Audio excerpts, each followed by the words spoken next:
1320 WILS. A new study looking at PTSD finding that for some reason veterans with PTSD, their blood vessels may not expand normally, which may mean high risk of heart attack and stroke. And in fact, the U.S. Department of Veteran Affairs says about 1 in 10 veterans from the recent wars has PTSD. Let's talk about what they're really facing. Shannon Walker joins us, an expert on veterans with PTSD. She runs the Northwest Battle Buddies, northwestbattlebuddies.org. Shannon, thank you for joining us. Hi, thank you for having me. I appreciate it. Did you start the organization then? I did. I founded it, yes, and I'm the president now. And what's your own background then? I've been a professional dog trainer for 20 years, and I have a business that I do tremendous amount of boarding and training in Battleground, Washington State, and I've trained thousands of dogs. I've competed internationally, won the European Championships, only American to ever win in the sport of Schützen against 13 countries, and training police dogs and stuff like that. In Northwest Battle Buddies, that deals with service dogs. How did you begin working with veterans then? You know what? My father was a veteran in the Air Force in the Korean War, and he taught me that when you're in the presence of a veteran, you're in the presence of a hero, even though he never considered himself one. But because he raised me that way, when a veteran came into my business, he wanted his personal dog to be trained to serve him as a service dog for his PTSD.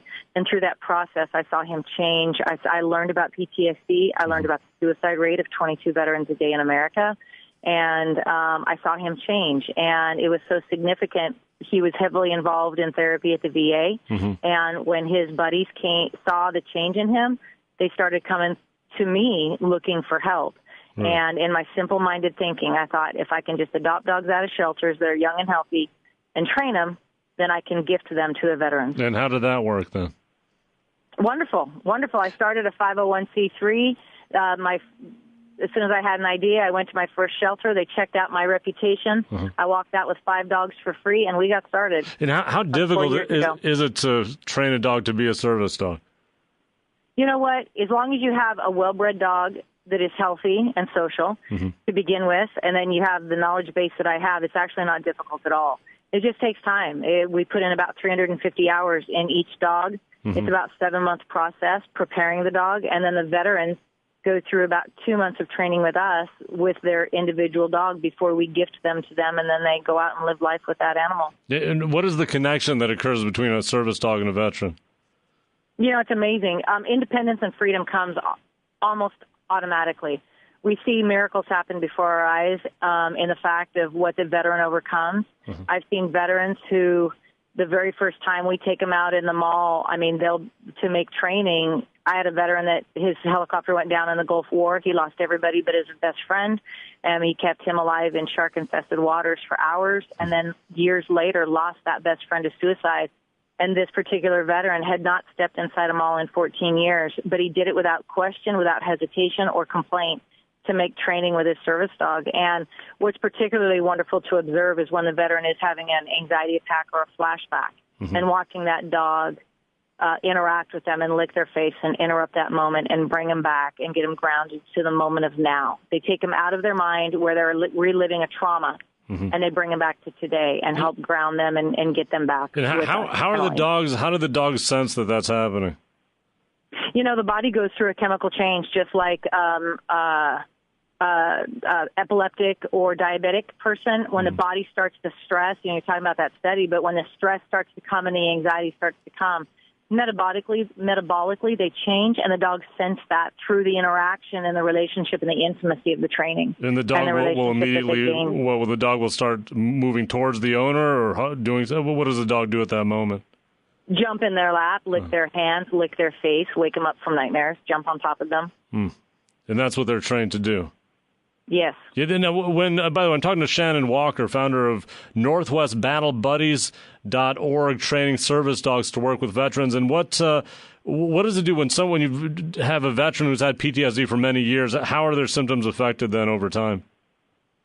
I'm sorry, when they've had it for many years? Yeah, when the dog shows up and they start living with a dog, what are the changes to the PTSD part of it? as far as their symptoms, they start going out in public. They interact with the public. They start doing things because they're more confident. They have more freedom and independence, and they're just more outgoing. And they also learn how to interact with the public and be social and how to have conversation. Because one of the main things about somebody with PTSD that I've experienced is they want to shut out the outside world. You cannot do that when you have a service dog, because everybody, all eyes are on you, all attention is on you. People want to come up and talk to you about your dog all the time, and they learn how to interact and overcome fears and anxieties and dealing with that. And that's part of the training they go through with us. We teach them how to interact and how to answer questions, so without us, they can do it with confidence. And it's a ripple effect from freedom to freedom and of independence and overcoming anxieties. Right. How many service dogs would you say you've trained? We've trained 32 in 4 years that we've gifted to veterans. You're training some right now then too, or? Yeah, we are. Tomorrow we are introducing some veterans to their dogs, and they'll start the 2-month process with us. So it's an exciting day. And is there a choice? I mean, do you bring them all into a room and they choose the dog that'll be with them, or how does it work? No. What I do is, I've trained the dog for months, so I know the dog, I know their energy level, I know what their tendencies are.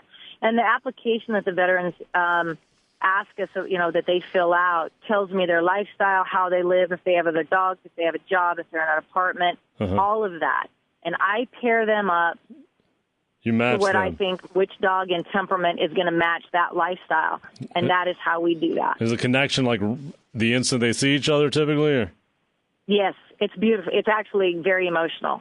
It's very emotional. Some veterans have waited a couple of years with us, and it's a very, very emotional moment. They'll start crying when the dog comes towards them? Oh, yes.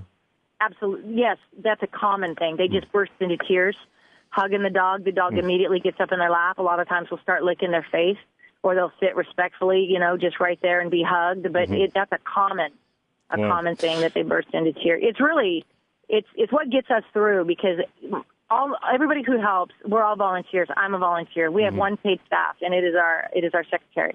Yeah, it's those moments that you remember when it gets really, really hard and you're tired and you're, I'm working 72 hours a week between that and my job, but it's worth it when you see that kind of hope and healing that it brings. I'm getting goosebumps listening to that interaction. I can only imagine it. Shannon Walker, northwestbattlebuddies.org. Shannon, thank you very much. Thank you, sir.